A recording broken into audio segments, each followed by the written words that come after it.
ছোটবেলা থেকে চানাচুর বলতে আমার একটাই পছন্দ, মুখরোচক, স্বাদে স্বাস্থ্যে। ভালো খান, সুস্থ থাকুন। মুখরোচক, ভালোবাসার ৭৫ বছর। খারাপ সময় এরা পাশে ছিল বলে আমি হয়তো দাঁড়িয়ে গেছি, নাহলে হয়তো এতদিন আমি বিছানায় ধরে নিতাম। সবাই বলে একটা টাইমে যে আমরা পাশে আছি, যখন দরকার হবে বলবে, জানাবে, কিন্তু ওইটা যেন কথার কথা হয়ে গেছিল। ইন্ডাস্ট্রির মানুষ, তাদের নামটা ওই জন্য আমি ইচ্ছাকৃত এখানে বললাম। জীবনের কোনো ভরসা নেই, আমি এটা চোখে দেখেছি, আমার কাছে কোনো অপশন নেই।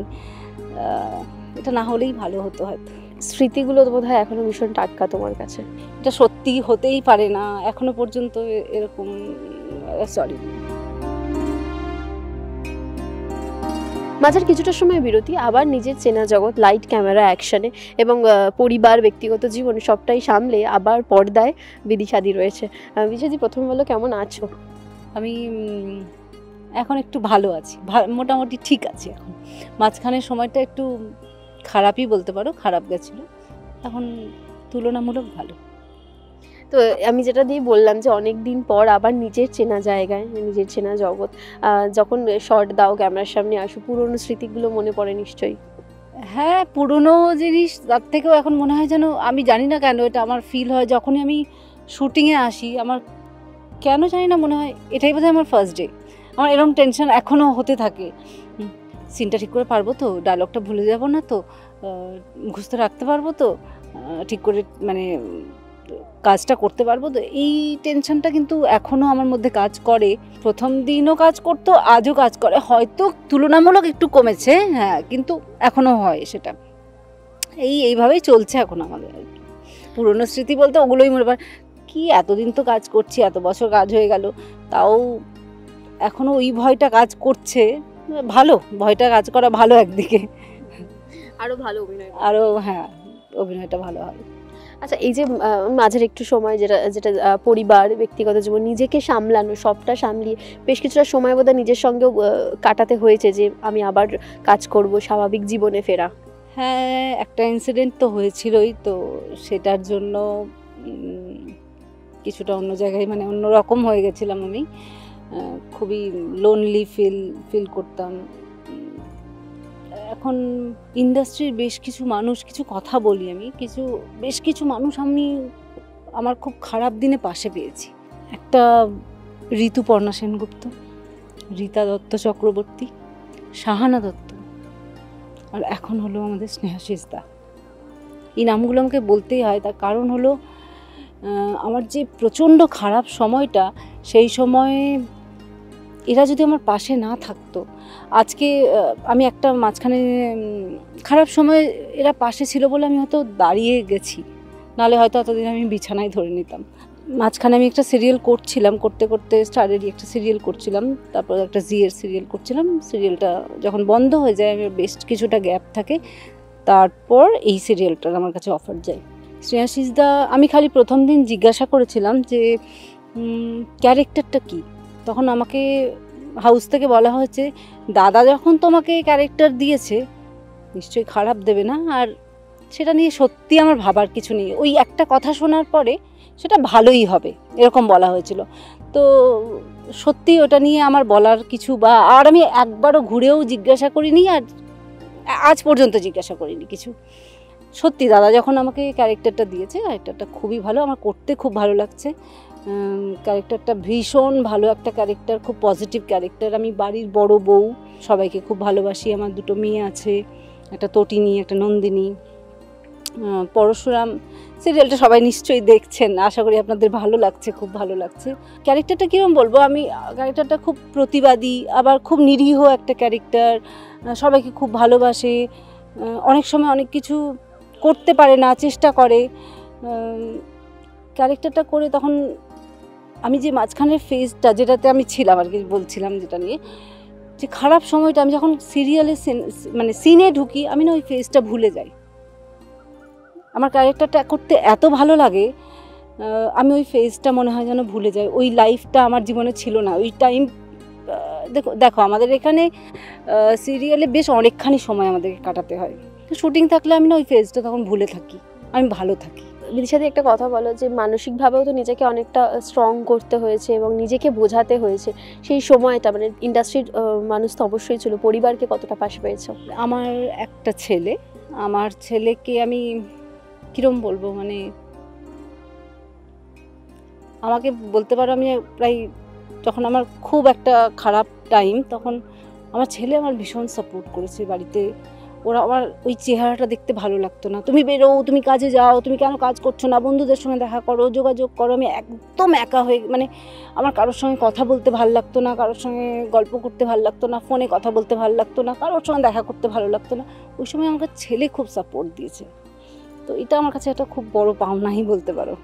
ছেলের সাপোর্টটা বিরাট সাপোর্ট, একটা বিরাট বিরাট সাপোর্ট। ওই সাপোর্টটা না থাকলে বোধহয় আমি আরও ভেঙে যেতাম ওই সময়। এখন তুমি একাধারে বাবার কাজটাও করছো, মায়ের কাজটাও করছো এবং অভিনেত্রী হিসেবে একটা জায়গা, তো এই যে সব দিক সামলানো কিভাবে ম্যানেজ করো এবং নিজেকে দিনের শেষে তো বাড়িতে ফেরা, নিজেকে বোঝানো?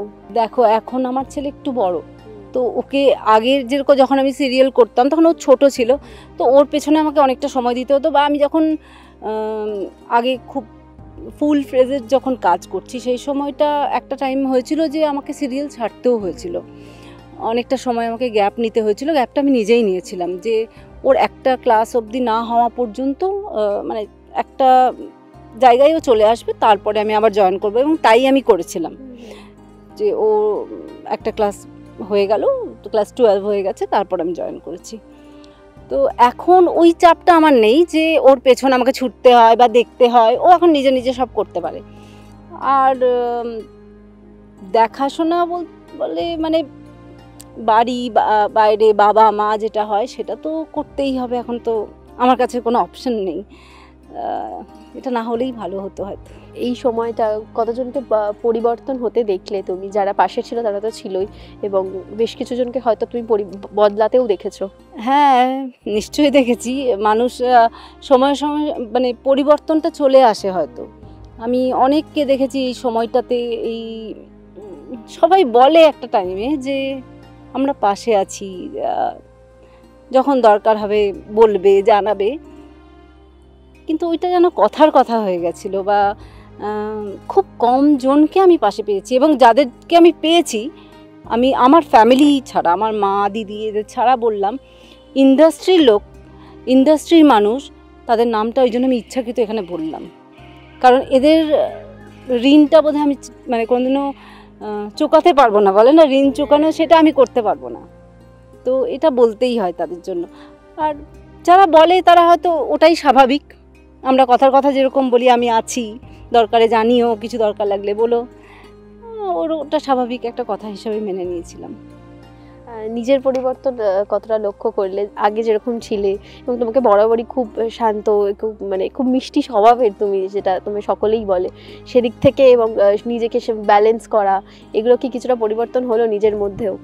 এটা আমি কি করে বলি, আমি খুব মানে খুব ধীর স্থির এটা নয়, কিন্তু হ্যাঁ মানে খুব আমি চঞ্চল এরকমও নয় কোনো দিন। কিছুটা পরিবর্তন তো সময়ের জন্য হয়েই যায়, পরিস্থিতির জন্য হয়ে যায়, সেই পরিবর্তনটুকু এসছে। মানে আবারও বলছি যে এটা না এলেই হয়তো ভালো হতো, যেটা ছিলাম ওটাই ভালো ছিল। স্মৃতিগুলো তো বোধহয় এখনো ভীষণ টাটকা তোমার কাছে।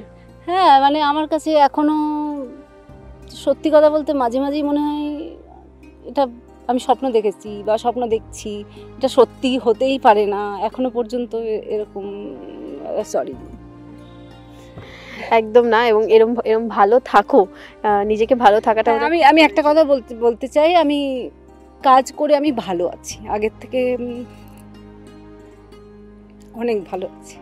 আরো অনেক কাজ করো। ছবি দেখো কি? দেখো আমি মাঝখানে যেটা হয়েছিল যে বিদিশাদি, স্মৃতি তো থাকবেই এবং সেগুলো থাকুক, ও ভালো স্মৃতিই থাকুক, সেই বিষয়টা থাক। আমরা একটু বলি যে ছবি দেখা হয়, নিজের ছবি বা অঞ্জন চৌধুরীর করা যে সমস্ত ছবি, সেগুলো কি দেখা হয়? দেখো আমি খুব সত্যি কথা বলছি, আমি না এই 2.5 বছরে কদিন টিভি চালিয়েছি আমি জানি না। আমি ইনফ্যাক্ট ফেসবুকেও বা সোশ্যাল মিডিয়াতে আমি কতদিন অ্যাক্টিভ হয়েছি আমি জানি না। আমাকে রিসেন্টলি এখানে আসার পর পরশুরামে আসার পরে আমাকে এখানকার আর্টিস্টরা জোর করে তুমি হও, তুমি তোমার ছবি পোস্ট করো, এটা দিতেই হবে, এখনকার এটা ট্রেন্ড, এটা করতে হবে। আমি এখন দেখো, তুমি আমার যদি ফেসবুক অন করো, আমার প্রোফাইলটা দেখো, আমি রিসেন্ট কিছু ছবি দিয়েছি। এতদিন আমি ফেসবুক অন করিনি, ইনস্টাগ্রাম অন করিনি, কিচ্ছু করিনি, টিভি তো চালাইনি। আমি যে এর আগেও যে সিরিয়াল করেছি আমি কোনো দিন দেখিনি। এখন আস্তে আস্তে নিশ্চয়ই পরিস্থিতি যা হবে সময়ের সঙ্গে সঙ্গে নিশ্চয়ই অনেকটা চেঞ্জ হয়ে যাবে। আগের থেকে একটু চেঞ্জ হয়েওছি হয়তো। চেষ্টা করি এখানে খুব ভালো করে থাকার, হাসি খুশি থাকার। দেখো বাড়িতে আমি একা থাকি, তো ওখানে কথা বলার কেউ থাকে না, কত আর ফোনে কথা বলবো। আর বন্ধুরা সবাই বাইরেই থাকে, আমার বাপের বাড়ি যেহেতু শান্তিনিকেতন, তো ওখানকার বন্ধুরা বাইরে বাইরে সবাই থাকে। খুব একটা বেরোতে এতদিন ইচ্ছে করতো না, কোথাও কারোর সঙ্গে কথা বলতে ইচ্ছে করতো না। রিসেন্টলি আমি দেখছি আমার মধ্যে একটু চেঞ্জ আছে। যখন থেকে আমি এই সিরিয়ালটা করছি আমি একটু একটু একটু একটু করে আমি পরশুদিন একটা টেলিকাস্ট দেখেছি, ফার্স্ট আমি দেখেছি পরশুদিন। এই কয়েকদিন হলো আমি এই যে আমাদের বিয়ে বাড়ি গেল পরশুরামে, তো ওটার ছবিগুলো আমি পোস্ট করতে শুরু করেছি। সেটাও আমাদের এখানকার আর্টিস্টদেরকে আমি থ্যাঙ্কস জানাবো। ওরা আমাকে ধাক্কা মেরে না, করো করো, এটা করতেই হবে, এটা করতেই হবে, এটা ছাড়া হবে না, তুমি কেন এরকম হয়ে যাচ্ছ, এইসব করে করে আমি তাদের দয়াই বলবো, তাদের কৃপাই বলবো, এগুলো করছি এখন। নিশ্চয়ই করো, এবং তোমার দর্শকরা বরাবর ভালোবেসেছে, এবং তুমি যখন একটা সিরিয়ালে ফেরো তাদের নিশ্চয়ই প্রচুর কমেন্ট পাও। তুমি দেখো না হয়তো, কিন্তু তারা কিন্তু অ্যাক্টিভ থাকে।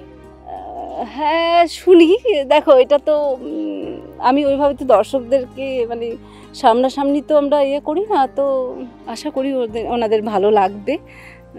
সিরিয়ালটা ভালো লাগছে, আমাদের সবার কাজ ভালো লাগছে, আমরা একটা জায়গা তাদের মনে করে নিতে পারবো, এটা আশা করি। এবং খুব ভালোভাবে এই জার্নি চলুক, নিজে ভালো থাকো আর এই হাসি খুশি থাকো, যা সবসময় তোমাকে এভাবেই পছন্দ করে সবাই। একদম কি বলবি তো শেষে তুমি? আমার জীবনের এক্সপিরিয়েন্স থেকে বলবো যে সবাই এমনিতে সবাই খুব ভালো থাকুন, ভালো সবাইকে রাখার চেষ্টা করুন।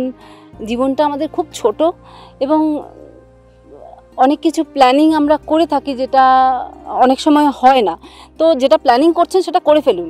মানে আজকে প্ল্যানিং করলে অনেক দিন পর করব এটা না করে, বরং যা যা ছোটোখাটো জিনিস যেটা হয়ে থাকে বা করা সম্ভব হবে সেগুলোকে করে ফেলুন। জীবনের কোনো ভরসা নেই, আমি এটা চোখে দেখেছি তাই বলছি। আনন্দটা আনন্দের মতন করে কাটান, জীবনটাকে খুব আনন্দ করুন, উপভোগ করুন, ব্যাস এটুকুই বলা।